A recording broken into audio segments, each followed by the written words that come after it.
ಇವತ್ತು ದೊಡ್ಡ ದೊಡ್ಡ ಕಾರ್ಖಾನೆ ಕಂಪನಿಗಳಿಗೆ 7 ವರ್ಷದವರೆಗೂ ಅವಕಾಶ ಇರುತ್ತೆ ಸರ. ಇವರು ಕೊಟ್ಟು 3 ತಿಂಗಳಿಗೆ ಸಾಲ ವಸೂಲಿಗೆ ಬರ್ತಾರಲ್ಲ, ಯಾರಪ್ಪನ ದುಡ್ಡು ಅಂತ ವಸೂಲಿಗೆ ಬರ್ತಾರ ಅವರು?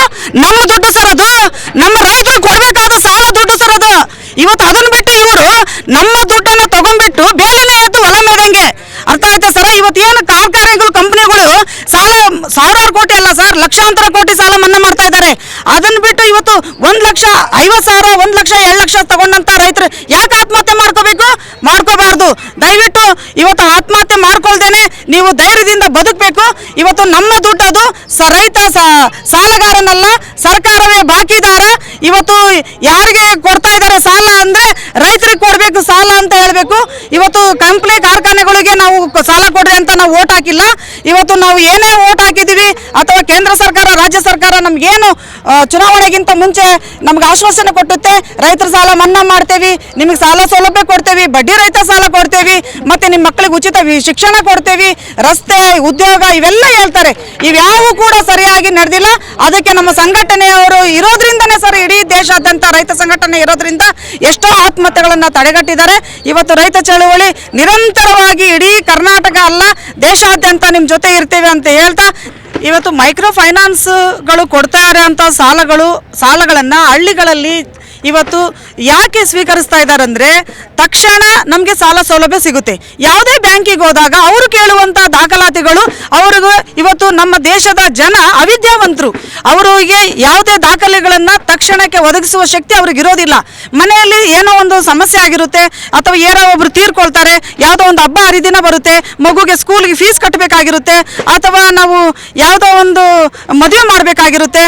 ಇವತ್ತು ಮಕ್ಕಳು ನಮ್ಮ ಒಳ್ಳೆ ಹುಡುಗ ಸಿಕ್ಬಿಟ್ಟ ತಕ್ಷಣ 1,00,000, 2,00,000 ಸಾಲ ತಗೊಳ್ತಾರೆ ಸರ್. ಅದು ಯಾಕೆ ತಗೊಂತಾರೆ? ಅವ್ರು ಬ್ಯಾಂಕಿಗೆ ಹೋದಾಗ ಅವರಿಗೆ ಸರಿಯಾದ ಸಾಲ ಸೌಲಭ್ಯ ಸಿಗದೇ ಇರೋದಕ್ಕೆ ಮೈಕ್ರೋ ಫೈನಾನ್ಸ್ನವರು ಇವತ್ತು ಸಾಲ ಕೊಡ್ತಾ ಇದ್ದಾರೆ. ಆದರೆ ನನ್ನ ಒಂದು ವಿನಂತಿ, ಅವ್ರಿಗೂ ಕೂಡ ನಾನು ಸಾಲ ಕೊಟ್ಟಂಥವ್ರಿಗೂ ಕೂಡ ನಾನು ಧನ್ಯವಾದಗಳು ಮತ್ತು ಕೃತಜ್ಞತೆಗಳು ಹೇಳ್ತೇನೆ.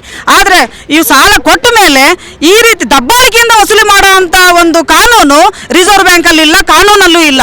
ಆದರೆ ಇವತ್ತು ಏನು ಅವ್ರು ಹೋಗ್ಬಿಟ್ಟು ಅವಾಚ್ಯ ಶಬ್ದಗಳಿಂದ ಮಾತಾಡೋದಾಗಿರ್ಬೋದು, ಹೆಣ್ಮಕ್ಳು ಒಬ್ಬೊಬ್ಬರೇ ಇದ್ದಾಗ ಹೋಗಿ ಅವರನ್ನ ಅನೈತಿಕವಾಗಿ ನೋಡೋದಿರ್ಬೋದು, ಅಥವಾ ಅವರು ಇವತ್ತು ಸಾಲ ಕೊಡುವಾಗ ಬೆಳಿಗ್ಗೆ 10ರಿಂದ 4 ಗಂಟೆವರೆಗೂ ಇರುತ್ತೆ.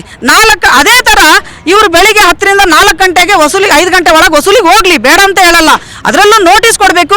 ನೋಟಿಸಿಗೆ ತಕ್ಷಣ ಇವರು ಹೋಗಿ ಬ್ಯಾಂಕಲ್ಲಿ ಹೋಗಿ ಅವ್ರ ಜೊತೆ ಏನಿದೆ, ಈ ಥರ ನೋಟಿಸ್ ಬಂದಿದೆ, ನಮಗೆ ಕಾಲಾವಕಾಶ ಬೇಕು ಅಂತ ಕೇಳಿದರೆ ಅವ್ರು ಕಾಲಾವಕಾಶ ಕೊಡಬೇಕು. ಅಂಥದ್ರಲ್ಲಿ ಇವರು ಯಾವುದು ಕೇಳ್ದೇನೆ ನೋಟಿಸ್ ಬಂದ ತಕ್ಷಣ ಆತ್ಮಹತ್ಯೆ ಮಾಡ್ಕೊಳ್ತಾ ಇದ್ದಾರೆ ಅಂದರೆ ಅಲ್ಲಿಗೆ ನಮ್ಮ ಮಾನ ಮರ್ಯಾದೆ ಹೋಯ್ತು ಅಂತ.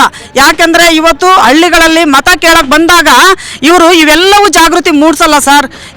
ಇವತ್ತು ಪ್ರತಿ ಸ್ಕೂಲಲ್ಲಾಗಿರ್ಬೋದು, ಓಟ್ ಹಾಕಿಸ್ಕೊಳಕ್ಕೆ ಬರೋರ ರಾಜಕಾರಣಿಗಳಿರ್ಬೋದು, ನೀವು ಯಾವತ್ತು ಹೆದರಬೇಡ್ರಿ, ನಿಮ್ಮ ಜೊತೆಗಿದ್ದೀವಿ, ನಿಮ್ಗೆ ಏನು ಬೇಕು ಮಾಡ್ತೀವಿ, ಎಲ್ಲ ಆಶ್ವಾಸನೆ ಅದು.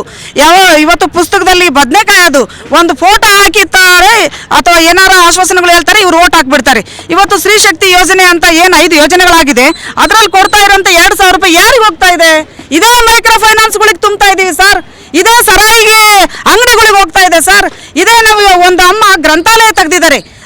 ಆದರೆ ಇಂಥ ಒಂದು ಕೆಲಸ ಸರ್ಕಾರದಿಂದ ಬಡ್ಡಿ ರಹಿತ ಸಾಲಗಳು DCC ಬ್ಯಾಂಕಿಂದ ಇರ್ಬೋದು, ಇವತ್ತು KCC ಬ್ಯಾಂಕಿಂದ ಇರ್ಬೋದು, ನೊಂದ ಮಹಿಳೆಯರಿಗೆ ತಕ್ಷಣ ಸಾಲ ಕೊಟ್ಟರೆ ಮೈಕ್ರೋ ಫೈನಾನ್ಸ್ ಮೊರೆ ಹೋಗೋದಿಲ್ಲ ಸರ.